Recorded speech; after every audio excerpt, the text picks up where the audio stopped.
যদি তুলসী ভজন করতে করতে একবার তুলসীর কৃপা হয় তাহলেই তোমরা কৃষ্ণ প্রেম ভক্তি ধন লাভ করতে পারবে। তাই আমাদের বললেন হে জগৎজীব তোমরা আগে তুলসী ভজন করো।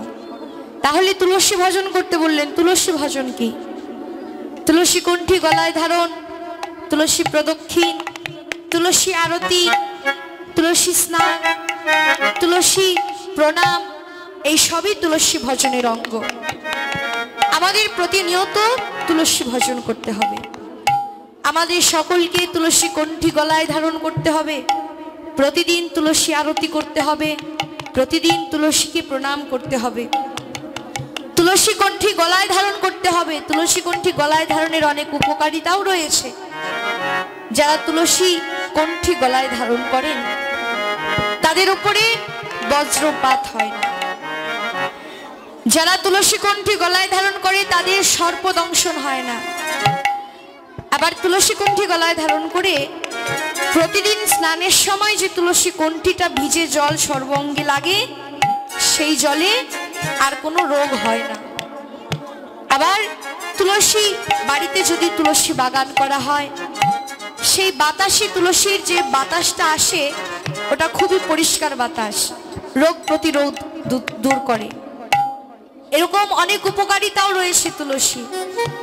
বাড়িতে তুলসী বাগান করা এটাও একটি ভজনের অঙ্গ। প্রতিদিন তুলসী দর্শন করলে অনেক পুণ্য লাভ হয়। তাই আমাদের তুলসী ভজন করতে হবে, তুলসী কণ্ঠী গলায় ধারণ করতে হবে। তুলসী কণ্ঠী গলায় ধারণ করে তুলসীর কাছে প্রার্থনা করতে হবে, তুলসী হে তুমি আমাদের কণ্ঠে বসে একবার কৃপা করো। তুমি আমাদের কণ্ঠে বসে কৃপা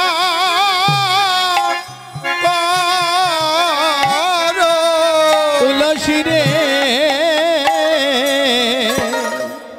আমাদের কণ্ঠে বসে কৃপা করো, কৃপা করো। যেন আমি পরাণ ভরে গাইতে পারি কণ্ঠে বসে একবার কৃপা করো। পরাণ ভরে গাইতে পারি একবার কণ্ঠে বসে কৃপা করো। যেন পরাণ ভরে গাইতে পারি কণ্ঠে বসে কণ্ঠে বসে কৃপা করো। যেন আমি পরাণ ভরে গাইতে পারি ওই জয় রাধে গোবিন্দ। হরি বল হরি বল। পরাণ ভরে গাইতে পারি জয় রাধে গোবিন্দ লীলা। পরাণ ভরে গাইতে পারি জয় রাধা গোবিন্দ লীলা। পরাণ ভরে গাইতে পারি জয় রাধা গোবিন্দ লীলা।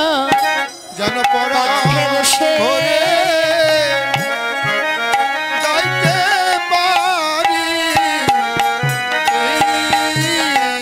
তাই তো রাধারানী আমাদের এই জগৎজীবকে ভজনের কথা জানাবেই বলে তুলসীকে আজকে ডাকতে লাগলেন তুলসী রে। তুলসীকে ডেকে ডেকে বলতে লাগলেন তুলসী আজকে তোকে একটি কথা বলবো। কি কথা তুলসী জানিস? ওরে মধুর কথা, কৃষ্ণ কথা, বড় মধুর কথা কৃষ্ণ কথা। মধুর কথা কৃষ্ণ কথা যা শুনলে জোড়ায় প্রাণের ব্যথা। মধুর কথা কৃষ্ণ কথা, শুনলে জুড়ায় প্রাণের ব্যথা।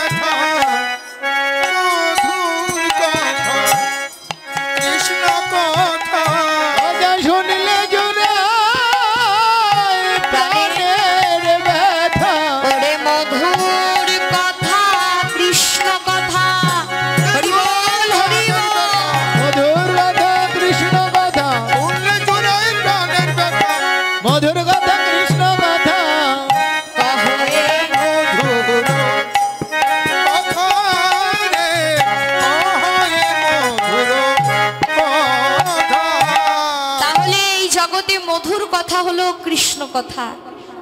হে বৈষ্ণবগণ, আমরা কত কথাই তো বলি, কিন্তু মধুর কথা কোনটি? মধুর কথা হলো একমাত্র কৃষ্ণ কথা। আমি আমার দুঃখের কথা আপনার কাছে বলি, আবার আপনার দুঃখের কথা আমার কাছে, কিন্তু তাতে কি দুঃখ লাঘব হয়? হয় না, বাড়তেই থাকে। কিন্তু এই জগতে একমাত্র মধুর কথা হলো কৃষ্ণ কথা।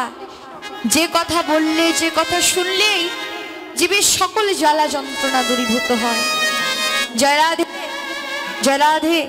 আমাদেরকে জানালেন, বিদ্যার শুদ্ধি না হয় কভু হরি ভক্তি বিনে, আর অর্থের শুদ্ধি না হয় কোনো কভু সদ ব্যয় বিনে।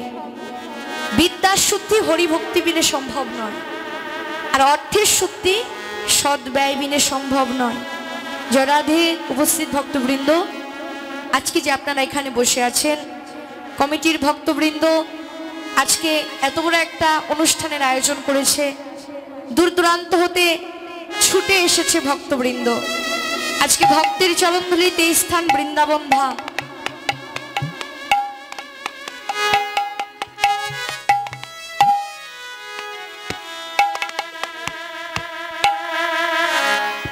আজকে কমিটির ভক্তবৃন্দ এত বড় একটা অনুষ্ঠানের আয়োজন করেছেন। দূর দূরান্ত হতে সাধুগুরু বৈষ্ণব ছুটে এসেছেন। আজকে সাধুগুরু বৈষ্ণবের চরণধুলিতে এই স্থান বৃন্দাবন ধাম তৈরি হয়েছে। আপনারা সকলেই এই কমিটির ভক্তবৃন্দকে আশীর্বাদ করবেন, যাতে তারা এই যে আজকে যে বৃন্দাবন ধাম রচনা করেছে, আজকের পরে আপনাদের সাধুগুরু বৈষ্ণবের আশীর্বাদে যেন প্রতি বছরই এরকম ভক্ত সঙ্গীর আয়োজন করতে পারে, এমন বৃন্দাবন ধাম রচনা করতে পারে। হরি বল, হরি বল, হরি বল, হরি বল। আর আজকে এই কমিটির ভক্তবৃন্দের একটি মন্দির, রাধা গোবিন্দ মন্দির নির্মাণ কাজ শুরু হয়েছে। আপনারা সকলেই সেই অর্থে কমিটির ভক্তবৃন্দকে দান করবেন। কমিটির ভক্তবৃন্দ আপনাদের সকলের কাছে যাবে। আপনারা যে যা পারেন গোবিন্দ সেবায় দান করবেন, এবং সাথে সাথে কমিটির ভক্তবৃন্দকে আশীর্বাদ করবেন যেন তারা এইরকম গোবিন্দ পথে থাকতে পারে, গোবিন্দের জন্য তারা নিয়োজিত কাজ করতে পারে এবং সাধুগুরু বৈষ্ণবের সেবা করতে পারে। সময়কালে স্তনপান কৌতূহলে কৌতূহলে অজ্ঞানে আছিন মতিহীন, মতিহীন তবে তো বালক সঙ্গে বালক সঙ্গে খেলাইলা নানা রঙ্গে, নানা রঙ্গে এমত গোয়াইনু কিছুদিন। গোয়াইন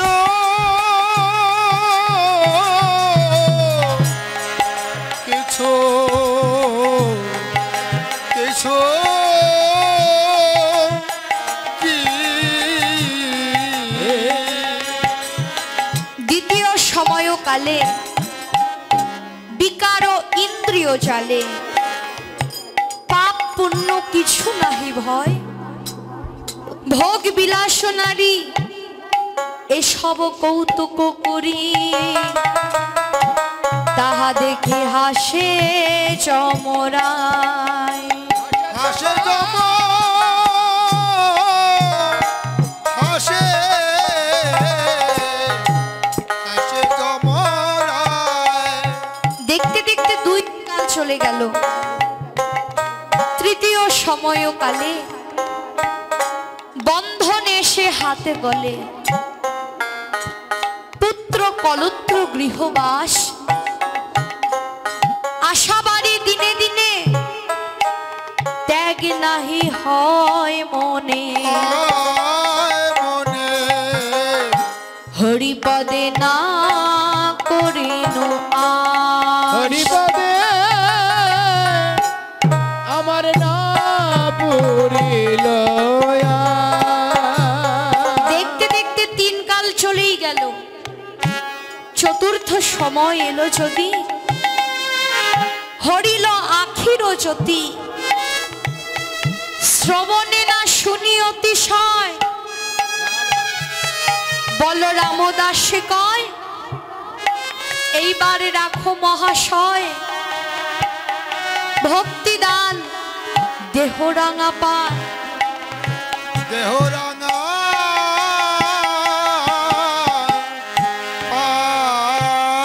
চার কাল চলে গেল, এলো রে বার্ধক্য কাল, বার্ধক্য কাল অতীব ভীষণ, শুভ্র কেশ লোল চর্ম, চর্ম কটরে নয়ন, ওটরে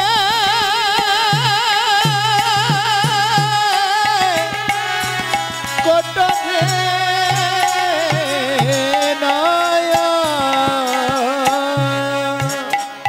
এখন কি করবে ভাই? আগে তারে ভজনায়, ভজনাই ভজন করবে বলে এসেছিলে সপ্তম মাসের কালে, জননী জঠরে কত কেঁদে কেঁদে বলেছিলে মুক্তি দাও মুক্তি দাও বলে, জনমিয়ে ভাবে গিয়ে বুঝিব চরণ যুগলে, চরণ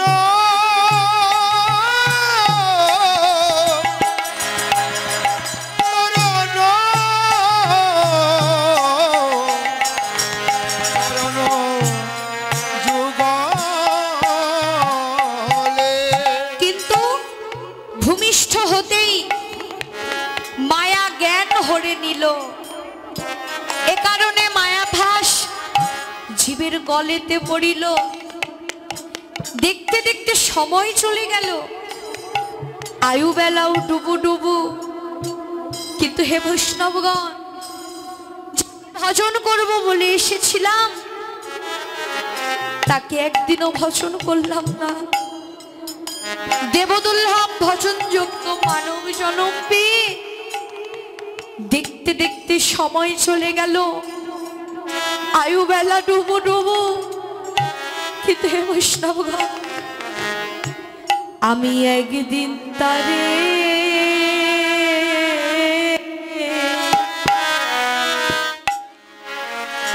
আমি ভজলে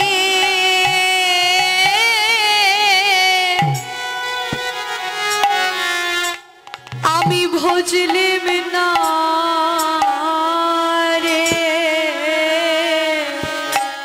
আমি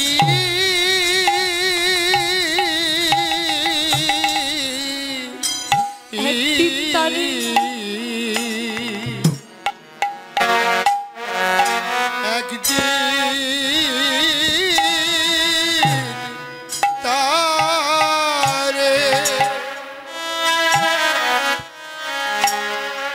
তারে ভজলে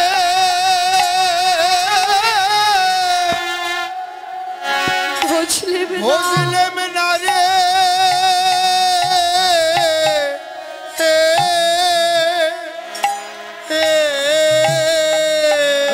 আমি একদিন তারে ভজলে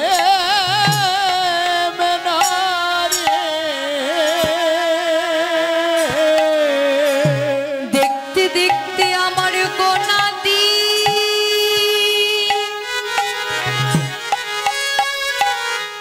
গোনাদি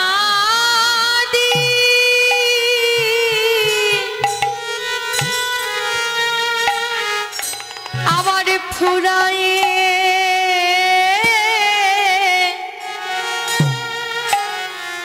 আমার ফুরাই গেল,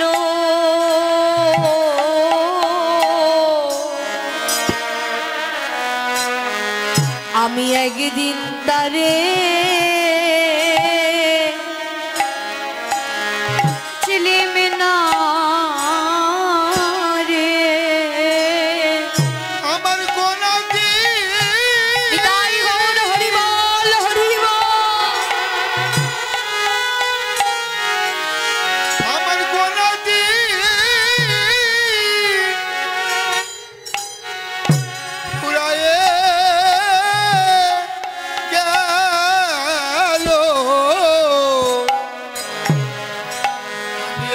কোনদিন তারে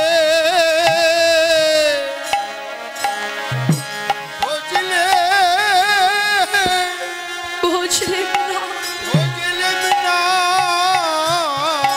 রে আমার গনদি উড়াইয়া গেল একদিন তারে বুঝলেন না বুঝলে না রে বলো বলো আমার গতি হরিব আমার গতি কি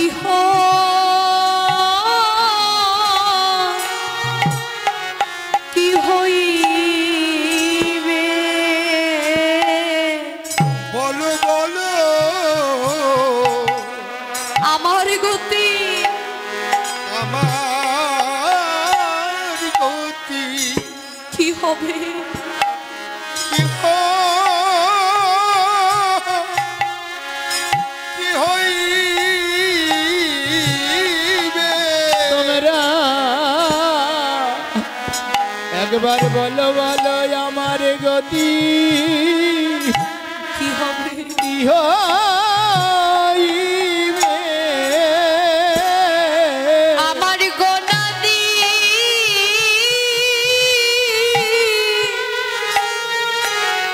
আমার ফুরাই গেল বলো বলো